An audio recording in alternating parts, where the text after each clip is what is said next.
بابری مسجد برصغیر کی تاریخ میں ایک ایسا نام ہے جو سینکڑوں برسوں سے مسلمانوں کی عبادت، سکون اور روحانی وابستگی کا مرکز رہا۔ 1528 میں ظہیر الدین بابر کے دور میں جب میر باقی نے اس مسجد کی تعمیر کی تو کسی نے سوچا بھی نہیں تھا کہ صدیوں بعد یہ مسجد سیاست، نفرت، جذبات اور انصاف کی ایک طویل جدوجہد کا حصہ بن جائے گی۔ 400 سال تک یہ مسجد قائم رہی، یہاں اذانیں گونجتی رہیں، رمضان کی افطاریں ہوتیں، عید کے اجتماعات سجتے، مسلمان ٹھہرتے، بچے قرآن پڑھتے۔ یہ مسجد اپنے وجود سے امن اور عبادت کی علامت بنی رہی، لیکن پھر وقت نے کروٹ بدلی اور ایک ایسا تنازع جنم لینے لگا جس نے لاکھوں دلوں کو زخمی کر دیا۔ 1853 میں پہلی بار کچھ گروہوں نے یہ دعویٰ کیا کہ یہاں کبھی ایک ہندو مندر تھا۔ حکومت نے مسئلہ ٹالنے کے لیے جگہ تقسیم کر دی، اندرونی حصہ مسلمانوں کے لیے رکھا گیا اور بیرونی حصہ ہندوؤں کو دیا گیا، لیکن یہ تقسیم مسئلے کو حل نہیں کر سکی بلکہ آنے والی نسلوں کے لیے ایک تیز آہ بنی رہی۔ 1949 کی ایک سرد رات میں ایک ایسا واقعہ ہوا جس نے تاریخ کا رخ بدل دیا۔ مسجد کے اندر چپکے سے مورتیاں رکھ دی گئیں، مسلمانوں کو مسجد سے الگ کر دیا گیا، تالے لگا دیے گئے، نمازیں رک گئیں اور عدالتوں کے دروازے کھٹکھٹانے کا ایک طویل دور شروع ہوا۔ وقت گزرتا گیا، حکومتیں بدلتی گئیں، سیاست بدلتی رہی، لیکن بابری مسجد کا مقدمہ کم نہ ہوا۔ پھر 1980 کی دہائی آئی جس نے ماحول کو تیزی سے بھڑکا دیا۔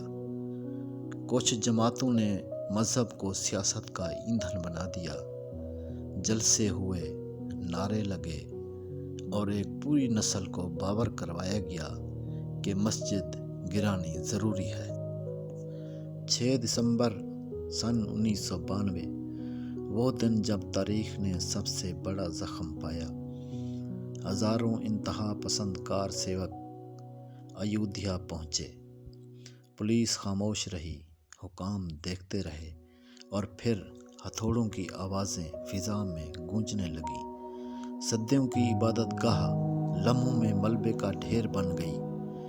اس دن صرف ایک عمارت نہیں گری، مسلمانوں کے دل بھی ٹوٹ گئے۔ یہ واقعہ حادثہ نہیں تھا، یہ منصوبہ بندی تھی۔ انہیں معلوم تھا کہ مسجد گرانے سے ایک پورا مذہبی جذباتی حصہ زخمی ہوگا، مگر سیاست کی تپش نے انسانیت کی حدیں ہی کم کر دیں۔ مسلمان بے بس تھے، لیکن انہوں نے صبر کا دامن نہیں چھوڑا۔ وہ احتجاج بھی کر سکتے تھے، مگر انہوں نے قانون اور عدلیہ کا راستہ چنا۔ وہ کبھی عدالتوں کے باہر بیٹھتے، کبھی فائلیں جمع کراتے، کبھی تاریخیں لیتے۔ دہائیاں گزر گئیں، لیکن امید کا چراغ بجھا نہیں۔ 2019 میں فیصلہ آیا، مسجد کی زمین ہندوؤں کے حوالے کر دی گئی، لیکن مسلمانوں کو ایودھیا میں ہی 5 ایکڑ زمین دینے کا حکم ہوا۔ مسلمانوں نے تکلیف کے باوجود فیصلہ قبول کیا، کیونکہ امت کا مزاج فساد نہیں، امن ہے۔ اس کے بعد ایک نئی امید جنم لینے لگی، ایک نئی مسجد کی تعمیر کی امید۔ وہ مسجد جو ٹوٹی نہیں بلکہ ایک نئے مقام پر دوبارہ اٹھ کھڑی ہو رہی ہے۔ دھنی پور گاؤں میں ایک نئی مسجد کی بنیاد رکھی گئی۔ یہ مسجد صرف عبادت کے لیے نہیں ہوگی، یہاں ایک بڑا ہسپتال بنایا جا رہا ہے، جدید لائبریری، ریسرچ سنٹر، میوزیم، باغات، کمیونٹی کچن، یعنی ایک ایسا مرکز جو اسلام کی اصل روح یعنی خدمت اور بھلائی کو زندہ کرے گا۔ تعمیر کا عمل بھی انتہائی منظم ہے۔ پہلے زمین کا سروے ہوا، پھر جدید اور اسلامی طرز تعمیر کو ملا کر نقشہ تیار کیا گیا۔ ستون کی بنیادیں گہرائی میں رکھے جا رہے ہیں تاکہ مسجد مضبوط ہو۔